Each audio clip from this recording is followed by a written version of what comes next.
If someone other than Firouzja wins the candidates tournament, it is unlikely that I will play the next World Championship match. Yes, these were the words of Magnus Carlsen, the reigning world champion at that time, for an 18-year-old Alireza Firouzja. But who is Alireza Firouzja? Is he really that good? And is he the future world champion? Congratulations for winning. Thank you. I guess it was the payback for the yesterday. When I get an easy position, I will win. Of course I get him in calculation. Chess for me is always a game I cannot never quit, I believe. Yeah, today I feel happy, but in general I am a bit disappointed because I was very close to win the whole thing. Did you immediately realize that it was very good move? Yeah, after 10 seconds I just realized that Alireza's second victory already in a row. How does it feel? it was great. Do you feel like you're the leader of the next chess generation?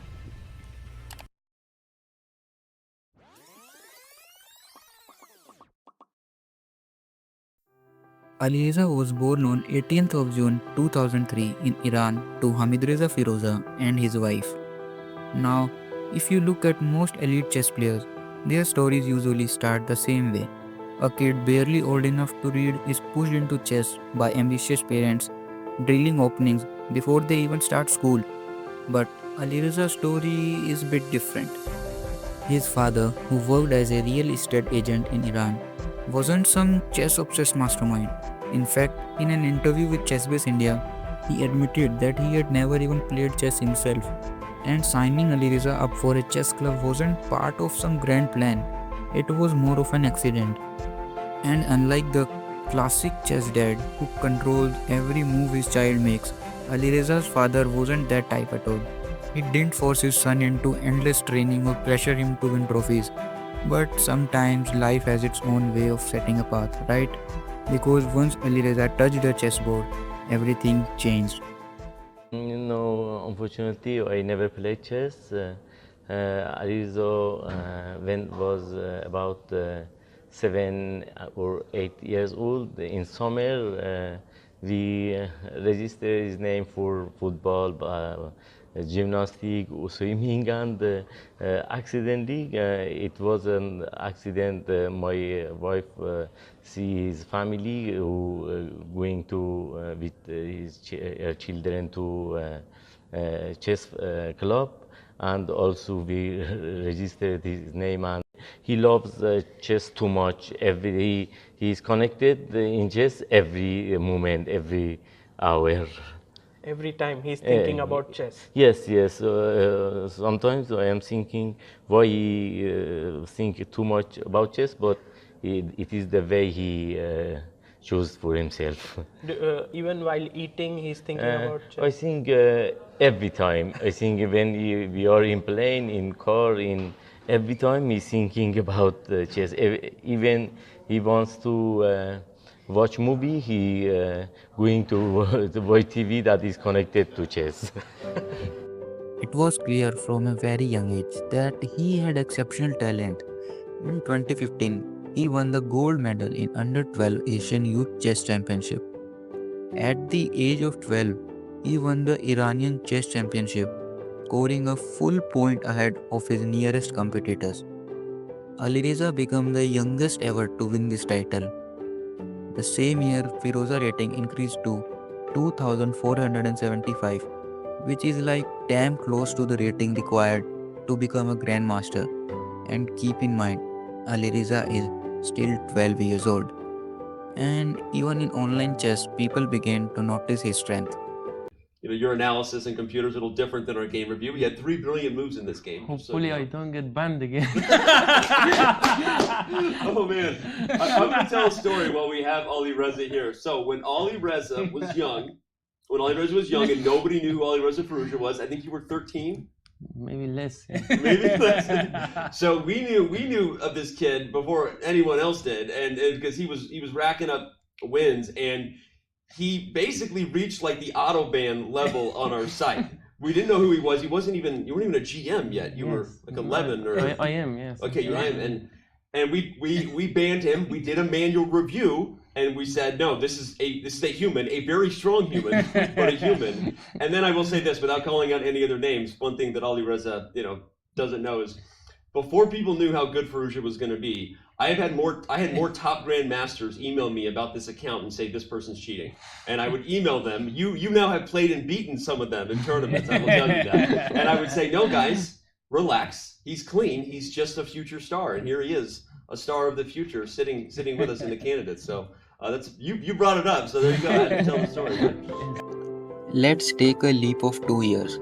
Firouzja, now 14 years old, had an outstanding performance in the Aeroflot Open, a tournament of about 80 grandmasters, including several players in the top 100. This result secured Firouzja his first GM nom. The same year, his outstanding performance at the Asian Junior Under-20 Championship took him over the 2500 rating threshold for the first time. This is a rating that most human beings are not even close to reach after playing chess their entire life, but he seemed to get it with ease. In January 2018, a string of impressive results increased his rating well over 2500. And unsurprisingly, just a month later, Firouzja earned his final GM nom and would from now on be called a chess grandmaster. Up to this point, his performance was stunning, but in 2019, Alireza showed the world that he was incomparable to his colleagues. Firouzja broke into the world top 100. He managed to make a huge rating leap from 2618 in January to 2723 in December, surpassing the 2700 rating threshold and making himself a so-called super GM. And please don't forget, Alireza just turned 16. So what's the next big thing? Beating the world chess champion? Well, yeah, let's understand this real quick. For Alireza to be able to challenge the GOAT, the road wasn't easy to say the least. He first of all would have to successfully burst two tournaments, the Asian Chess Championship and the Chess World Cup. To be able to qualify for the legendary candidates tournament, which is composed of arguably the 8 strongest chess players in the world, and then, well, he would have to win the entire thing. Sounds kind of not easy, right? So, how well did he do? Let's say not everything went to plan. First, he played the Asian Chess Championship, after which he was narrowly qualified for his spot in the World Cup, and he didn't play badly in the second stage either. Firouzja defeated Arman Pashikian in round 1 and Daniel Dubois in round 2, but he was stopped in round 3 by the number 1 seed Ding Liren. So again, what exactly were the consequences of all of this? Firouzja couldn't place himself for stage 3, the candidates tournament, but everyone knew sooner or later he would be back. A problem arose. Politically, Firouzja wasn't able to play in the 2019 World Rapid and Blitz Championship. Why the heck was that? Well, apparently Iran didn't allow its sportsmen to compete against players from Israel because of the war and stuff. But okay, I am not going into politics here. Let's go back to the chess part. On the 27th of December, Firouzja announced that he would no longer be playing under the Iran Chess Federation.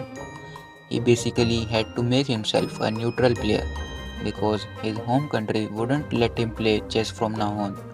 So he competed as FIDE licensed competitor, and eventually this turned out to be a wise decision. Firouzja showed to be one of the world's best. He finished the World Rapid Chess Championship as runner-up, 1 point short of the winner, whose name will recur many times in this video. Of course, I am talking about Magnus Carlsen. This was the beginning of rivalry between these two that promised to define the next decade of top-level chess. We are now in the year 2020. Does that ring a bell? It's the year that will remain known in collective memory as, yes, the year of the pandemic outbreak and online chess. That's right. When the pandemic hit, all physical chess tournaments had to be postponed, and online chess became the new place to be. And it didn't take long for Firouzja to take his revenge. In April, Firouzja faced the world chess champion Magnus Carlsen in the final of the Chess 24 Banter Blitz tournament. That was so bad. So bad. Playing so incredibly badly. I mean, I know I'm just playing so badly. It's absolutely game over. So bad. The match was closely fought, but in the end, Alireza came out on top and won the tournament. Mate. Okay, good game, Alireza. That was really horrible. I mean, I just was way out of shape, but he deserves full credit. But I just gotta be better. But yeah, he's amazingly strong. Firouzja then competed in yet another online chess tournament, the Magnus Carlsen Invitational. But this time, Carlsen showed Alireza why he is the number one. I mean, truth be told, I wanted to crush him today. A narrow win wouldn't really make up for the fact that I actually lost the match to. He defeated Firouzja in their match by a score of 2.5 to 1.5. Remember that I talked about Iran's ban against national players playing against Israelis and how Firouzja became a FIDE licensed competitor? Yeah, well, this year Firouzja applied for French nationality and obtained it pretty quickly. Now, talking about Alireza's progress, it was like the kid was unstoppable.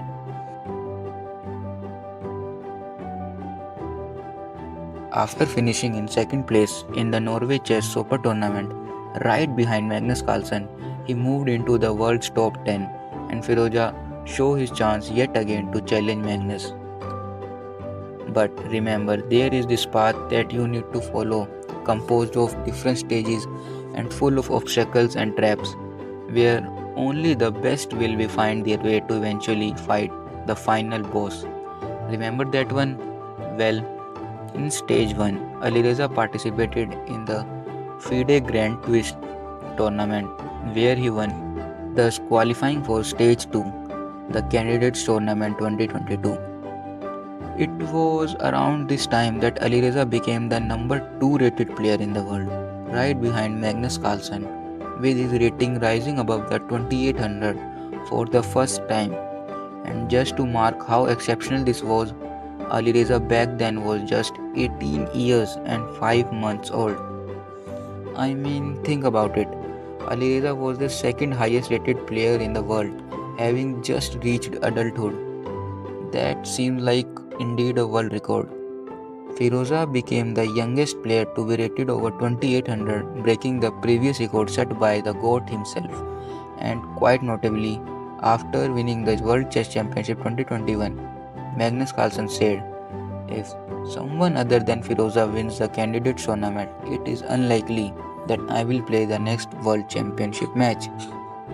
This was very promising for Alireza, as the Candidates Tournament would be starting soon, and maybe, just maybe, he would be able to reach stage 3, the boss level that, as history had shown, was pretty difficult to pass. Well, things didn't exactly go as planned. In a tournament where only first place really mattered, by the halfway point Alireza was dead last, and he only improved to 6th place by the end. Form in chess comes and goes, so it's difficult to pinpoint exactly what went wrong for Firouzja in this tournament, but here is what Fabiano Caruana thoughts. I'm really not sure what's going on behind the scenes, but clearly he's not playing at his usual level, and it might be pressure of the first time, but yeah, we can only speculate. He would know better what's going wrong, but clearly something's going wrong because he's playing super slow and his quality is not as high as it usually is. And here are Alireza's own thoughts. Yeah, I should have played more solid probably, but I guess that was the better decision, but yeah, that's life. Sometimes you have to risk, sometimes you shouldn't risk, and I played a decent tournament, but the result was not so great, so. Many believed that this was his first candidate tournament and the pressure caught up to him. But guess what? Nothing changed. He qualified for the 2024 candidates, and this time he was even seen as one of the favorites to win. Yet, the same old story unfolded. Firouzja finished in 7th place with just 2 wins and 6 losses. Meanwhile, his fellow prodigy Gukesh stunned the chess world by winning the candidates tournament on his very first attempt, becoming the youngest ever to achieve this feat, and then went on to win the World Chess Championship too. But here is the thing, there is no doubt about Alireza's caliber. This was just a blip in the road. In his very next outing, Alireza bounced back in record-breaking fashion, winning tournaments like a beast. So what does the future hold for this brilliant talent? Only time will tell. But one thing is for sure, he has all the qualities needed to be one of the greatest. In fact, even Magnus Carlsen compared Firouzja to Gukesh, praising him as a more complete player than current world champion. And you see there are such different approaches as well, even with the kids. Like I had a training camp a few years ago with a kid called Alireza Firouzja from. He plays for France now, but he's from Iran originally. I think he was about 14 then, and my chess coach had recommended that we bring him in because he said that this is the most talented kid out there. So we have this camp where typically everybody has their laptop, and there's a chessboard in the middle where you sort of and you sort of look at your own thing and then some things together on the board, and you throw out ideas, mostly for openings, but also sometimes other little exercises and so on. And this kid, he would have his laptop where he would analyze a certain position, and then he would play games like for money on that same site at the same time, so that he could buy cloud engine times, because like the very best engines, they're stronger like if they're in the cloud than from your own laptop generally. So he would buy time for that by playing games like 1-minute games on that server. He would play 5-minute games on another server, and he would analyze with us on the board, and he was still like following everything. Like he had no problems whatsoever just being there. So like it's just that's one way of doing it. Like he basically became one of the best players in the world by just constantly playing chess all the time, and mostly like really quick games. And then you have the current classical world champion from India, Gukesh. Like he doesn't play casual games at all. He just studies his ass off all the time. And he's also like, he's not good at rapid chess. He's not good at blitz. He's not good at other forms. But he has made all his studies about classical chess. Now I would like to hear your thoughts. What do you think about Firouzja's journey so far? Will he rise to the top and claim his place among the chess legends? Drop your opinion in the comments below. By the way, this is my first video, so if you enjoyed it, don't forget to like and subscribe. It will really motivate me to keep creating more content. See you all soon in the next video. Until then, stay sharp and keep those pawns moving.